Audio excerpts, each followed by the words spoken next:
Mes chers compatriotes, bonjour, bonsoir, selon l'endroit où vous trouvez pour suivre cette communication. Je suis Armand Manziono Bouterezi Kulucha Bonga Munzwaku Jean le Baptiste Bouchindi Boavindu Munabangungu Wakala Mukwenda Nkukirika. Ma communication s'intitule Candidature de Ntoumi, le piège démocratique de la dictature. Mes chers compatriotes, quand on part en lion, on finit en mouton.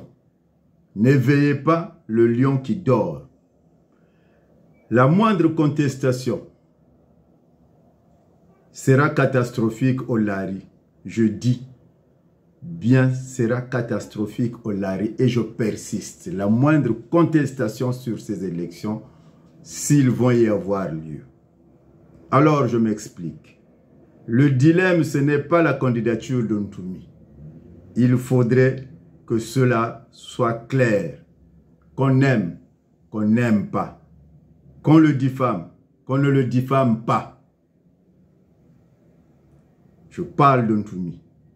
Que ces soutiens se montrent, que ces soutiens nous montrent mathématiquement comment le candidat, leur candidat, peut-il gagner les élections face à un fichier électoral biaisé, face à un génocidaire qui a tué Aowando, qui a tué plutôt Razé Ikonongo et qui est sur son troisième génocide au Poul. Et cela est valable pour tous les candidats. Alors, un pavé a été lancé dans la mare par 3 étourdis de la région du Poul vivant en France, qui ne mesurent point les dangers et les dégâts collatéraux de cette candidature. Enfin, des sans fous la mort, je dirais. Oyekoya et Ya. Keteka, Castor, Monama, ayant pour autorité morale Hervé Maïka, le précurseur de cette insulte, cette candidature insulte au Lari, ses propres parents. En 2022, le cerveau capitonné Alexis Nyayuku, le colonel Fantoche Mabile Mono, bienvenue. Le professeur qui n'honore pas sa profession, Alphonsine Mikouiza. Maître Masengo Tchassé, défenseur et avaliseur du droit de tuer de Sassou Nguesso pendant 10 ans. Alain Kounzila, les mérites mathématiciens, éditeur marchand sans scrupules du livre destiné pour abrutir les Lari, intitulé Une longue nuit, la demeure du silence, dont l'auteur n'est autre que le criminel de Ntoumi. Ces cerveaux calfeutrés sont le creuset des officines du PCT qui en tirent les marrons du feu, en élaborant systématiquement une stratégie en leur guise, visant 2 objectifs. Accentuer la division au Poul pour que cette région ne se relève pas, qu'il n'y ait qu'aucune dynamique politique au sens noble du mot. Le MCDDI, l'UDH-Yuki, l'UDR Mwinda, le MPC, le CNR, tous sont contrôlés par Sassou Nguesso, autrement dit des antichambres du PCT. D'ailleurs,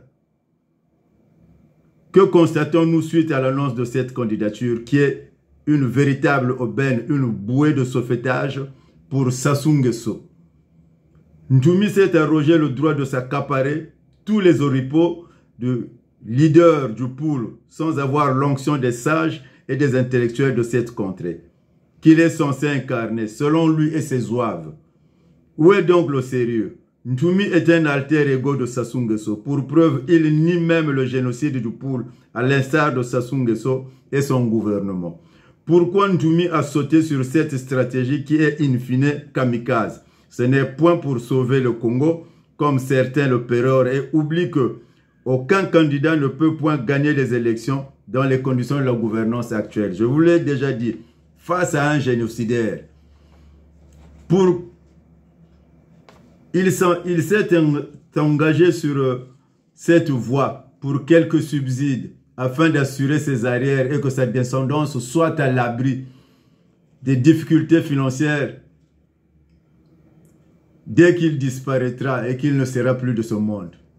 Le deuxième point, c'est après avoir éliminé tous les ninjas qui étaient capables de tenir tête,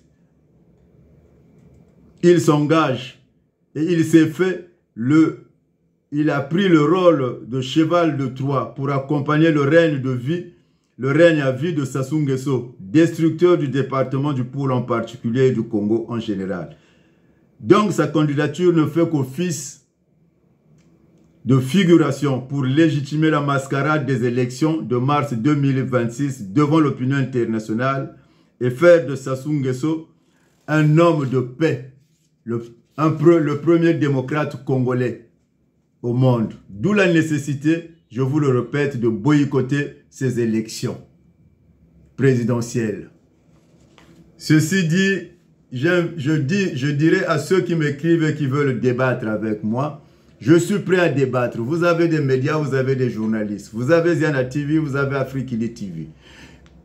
Armand Monziono, Boutelezi, débattra devant un parterre des journalistes et des Prontoumi. Face à face, je ne ferai jamais de live dans un débat et je ne débattrai pas par Zoom. Que ça soit clair entre nous. J'en ai terminé par là. J'espère que je me suis fait comprendre. J'attends vos invitations. Afrikili TV est là. Ziana TV est là. Les journalistes sont là. Contactez-les et appelez-moi.